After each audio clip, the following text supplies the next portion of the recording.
Ok, isso aí, vamos nessa, resolvendo mais uma questão. Observe as duas proposições, P e Q, apresentadas a seguir. P. Ana é engenheira, Q. Bianca é arquiteta. Considere que Ana é engenheira, então veja isso aqui, ó, é a proposição P. Somente se Bianca é arquiteta. Isso aqui é a proposição Q. Assinale a alternativa correta. Aí está falando de não implica, está falando o quê? De condição suficiente, condição necessária, se somente se, condição necessária. Pronto.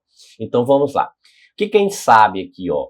Esse se e somente se, que foi apresentado aqui, né, na alternativa, né, que a gente está falando aqui, ó, do se, somente se na alternativa D, é diferente desse somente se, ok? Então é diferente, porque esse se e somente se aqui, ó, é o bicondicional, conectivo bicondicional, quer dizer que vale, né, os dois sentidos aqui, ó, a relação dos dois sentidos, tem se dos dois lados. Essa relação aqui, ó, só tem um se, então isso aqui é condicional, então vale, ó, a mesma coisa do se, então. Você pode até eliminar isso aqui e substituir aqui, ó, a frase colocando o se, então. Tranquilo? Beleza? Ok. E diante disso aqui, o que a gente sabe? Ó, que essa primeira parte aqui, ó, esse P aqui, né, é uma condição suficiente para o quê? E o que é uma condição necessária para, né, o P. Então, a gente tem essa relação de suficiente e necessária. Então, suficiente e necessária. Certo? Eu até faço uma brincadeirinha lá no meu Insta, né, o @professor Jadiel Vargas, que eu digo o seguinte, ó, né, sim ou não, eu faço até uma brincadeirinha com a relação do sim e do não. Por que sim ou não? Porque eu pego o seguinte, ó, tem dúvida sobre condição suficiente, condição necessária? Sim ou não? Aí eu associo a coluna do sim com a coluna do não. Arraste para o lado. Quer aprender uma dica para nunca mais errar? Aí, novamente, sim ou não, arraste para o lado. Então, o S de sim, o N de não. Então, primeira coluna S do sim, segunda coluna, né, N do não. Quiser conferir, é só, né, dar uma olhadinha lá no meu Insta, ok? Professor Jadiel Vargas.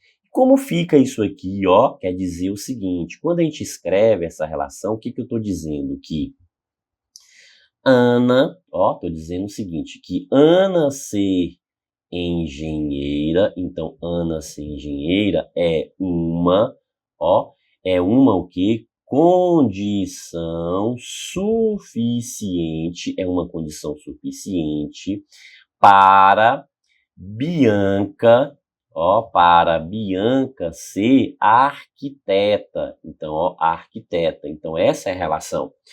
Ou, às vezes, a banca, ela, para querer confundir você, ela começa aqui, ó, aí ela começa desse jeito, ó, uma condição suficiente para Bianca ser arquiteta, não é isso? Aí ela continua, ó, né, Ana ser engenheira, ok? Então pode começar? Pode, as duas estão corretas, né? Então, isso aqui está correto e isso também está correto. As duas formas aqui são formas corretas, ok? De escrever. Mas o que aparece aqui, ó? Ana, né? Ser engenheira, Ana ser engenheira é uma condição suficiente, né? Isso para Bianca ser arquiteta. Opa! Alternativa correta, o quê? Letra B. B de quê? De broquei. Broquei. Ok? Então veja, ó. É só fazer essa associação. Professor, mas essa outra ali, não tinha uma alternativa lá que estava falando sobre isso? Vamos só verificar aqui rapidinho. Ó, uma condição suficiente, uma condição que necessária, uma condição necessária. Tá falando sobre condição necessária aqui, ó. Então veja que não está falando sobre, né, condição suficiente, está falando sobre condição necessária, ok? Então, ó, condição suficiente, que Ana ser engenheira é uma condição que suficiente, ó, uma condição, não é isso? Uma condição suficiente para Bianca. Então, uma condição suficiente para Bianca, não é uma condição necessária. Tranquilo? Ok? Beleza? Então, é isso aí, né? Show de bola, né? Bons estudos!